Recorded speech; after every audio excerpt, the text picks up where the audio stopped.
దిక్కు తోచని స్థితిలో ఉన్నావా కదా? దిక్కు తోచని స్థితిలో ఉన్నావా? ఇంకా నాకు దిక్కెవ్వరు లేరు, వాళ్ళ మీద ఆధారపడ్డాను ఇన్ని రోజులు, వాళ్ళేదో చేస్తారు, వాళ్ళేదో నాకు సాయం చేస్తారు, వాళ్ళు నాకున్నారు, నాకు ఏ బాధ లేదు, ఏ కష్టం రాదు, ఏది లోటు ఉండదు అని అనుకున్నావు. కానీ వాళ్ళ సహాయం కూడా ఆగిపోయింది, వాళ్ళు కూడా దూరం అయిపోయారు, వాళ్ళు కూడా గతించిపోయారు. ఇంకా నా దిక్కులేని స్థితి అనే ఆ స్థితిలో ఉన్నావా? హాగరు ఆదికాండము 16వ అధ్యాయములో సారాకి పిల్లలు లేకపోవడం వల్ల హాగరుని భార్యగా అబ్రహాముకి ఇస్తుంది. హాగరు గర్భవతి అయినప్పుడు ఆ హాగరు దృష్టికి సారా నీచమైనదిగా కనిపిస్తుంది. అప్పుడు సారా నీకు నాకు దేవుడు న్యాయం తీర్చాలని చెప్పి వెంటనే తనని చాలా బాధ పెడుతుంది. హాగర్ని బాధ పెట్టినప్పుడు ఆ యొక్క సారా దగ్గర హాగరు ఉండలేక పారిపోతుంది. పారిపోయినప్పుడు దేవుడు వదిలేశాడా? అక్కడ దిక్కు తోచని స్థితి. ఆల్రెడీ తను గర్భవతిగా ఉంది, ఎక్కడికి వెళ్తుందో తెలియదు, తన సహాయం ఎక్కడి నుంచి వస్తుందో తెలియదు, తన తర్వాత రేపు పరిస్థితి ఏంటి, ఇంకా తర్వాత ఇంకొక 2-3 గంటల తర్వాత తన పరిస్థితి ఏంటి తనకి తెలియదు. దిక్కు తోచని స్థితిలో తను వెళ్ళిపోతా ఉంది హాగరు. అప్పుడు వెళ్ళిపోతా ఉన్నప్పుడు ఏం జరిగిందో తెలుసా? ఆదికాండము 16వ అధ్యాయము 6-7 వచనాలు.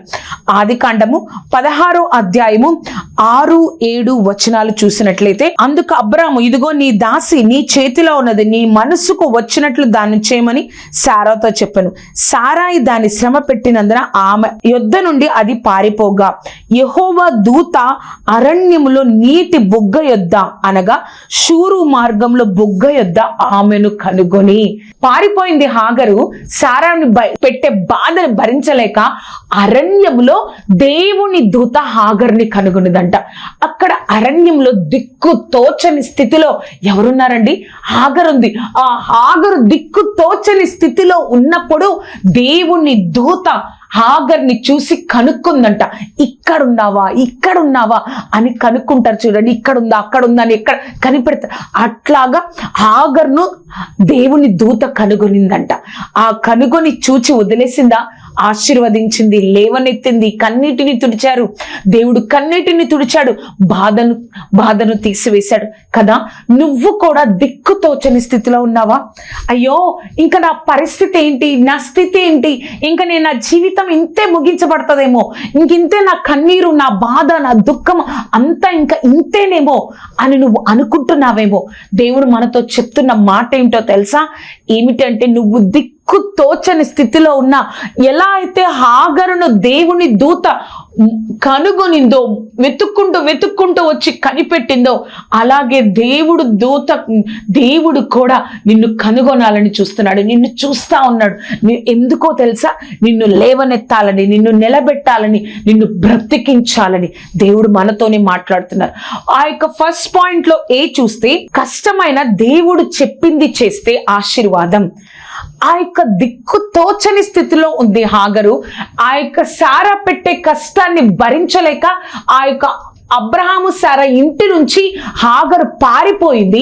ఆ పారిపోయిన తరువాత అరణ్యంలో దిక్కు తోచని స్థితిలో ఉంది. అక్కడ దిక్కు తోచని స్థితిలో దూత కనుగొనిన తర్వాత దూత హాగర్ను ఒక ప్రశ్న వేస్తుంది. ఆదికాండము 16వ అధ్యాయము 8-9 వచనాలు. సారాయి దాసి అయిన హాగరు, ఎక్కడి నుండి వచ్చితివి, ఎక్కడికి వెళ్ళుచున్నావని అడిగినందుకు అది, నా యజమానురాలైన సారా యొద్ద నుండి పారిపోవచ్చున్నాను. అప్పుడు యెహోవా దూత, నీ యజమానురాలి యొద్దకు తిరిగి వెళ్ళి ఆమె చేతి క్రింద అణిగి ఉండమని దానితో చెప్పాను కదా. ఆ బాధ భరించలేక అరణ్యం వరకు పారిపోయింది హాగరు.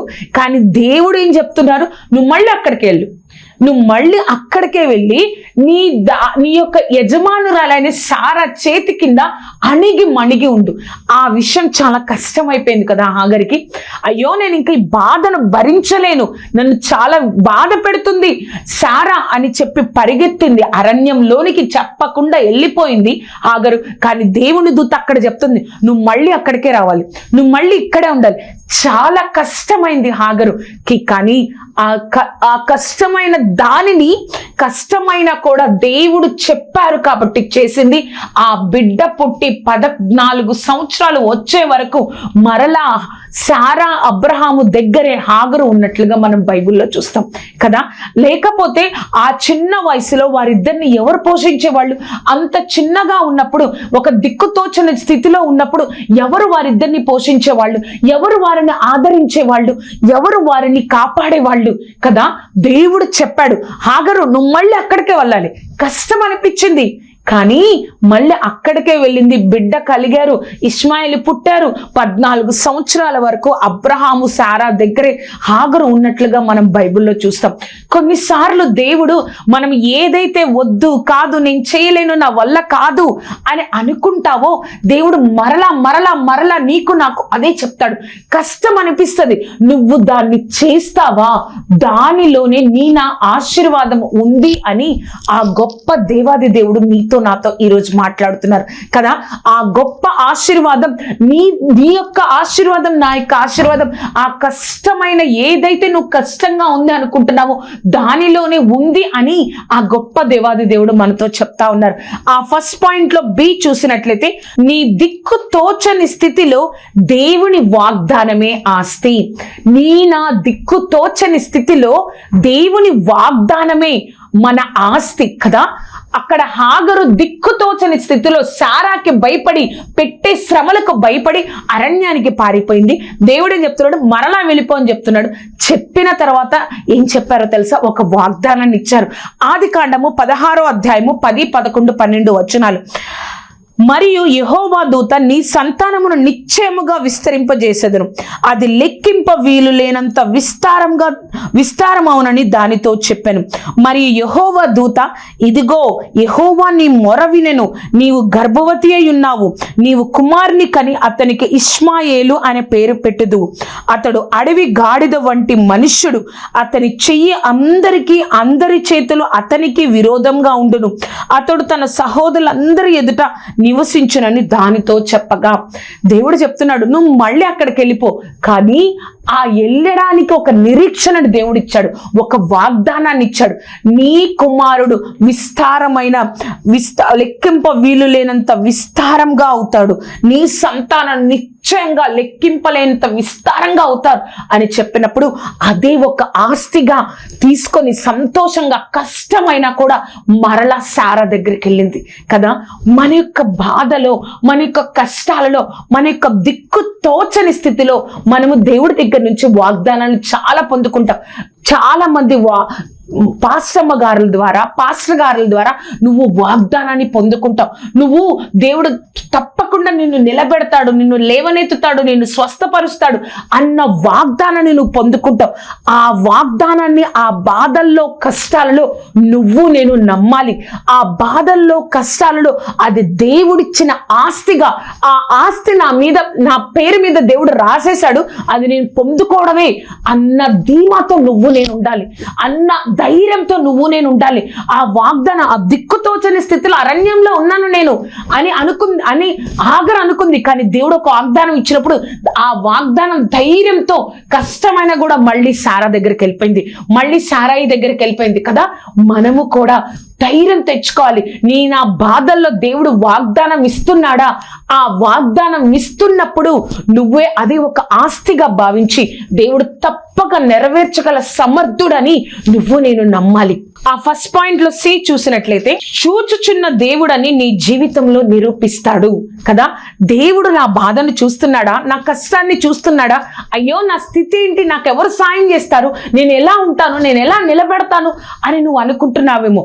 కానీ నీ నోటి నుండే నా దేవుడు నన్ను చూసుకుంటున్నాడు, నా దేవుడు నన్ను నిలబెడుతున్నాడు, నా దేవుడు నన్ను పోషిస్తున్నాడు అన్న సాక్ష్యాన్ని దేవుడు నీకు అనుగ్రహిస్తాడు. హాగరు శారాయికి భయపడిపోయి పారిపోయింది అరణ్యంలోనికి.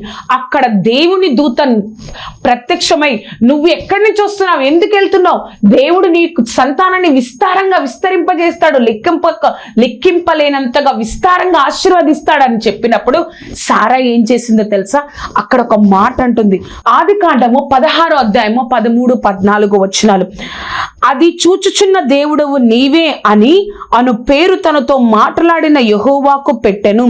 ఏలయనగా నన్ను చూచిన వానిని నేను ఇక్కడ చూచితిని కదా అని అనుకొనెను.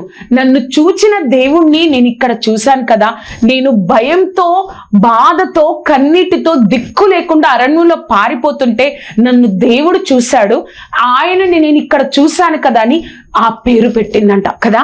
మనకి కూడా దిక్కులేని స్థితిలో, అవసరతలో, ఏంటి నా పరిస్థితి, ఎవరు నా ఆధారం, ఎవరు నన్ను పట్టించుకుంటారు, ఎవరు నన్ను నిలబెడతారు, మన ద్వారానే దేవుడు సాక్ష్యం ఇస్తాడు.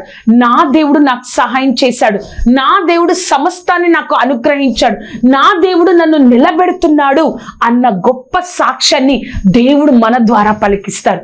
ఆ ఫస్ట్ పాయింట్లో డి చూస్తే, ఎటువంటి పరిస్థితి అయినా వాగ్దాన నెరవేర్పు నీ జీవితంలో చూస్తావు.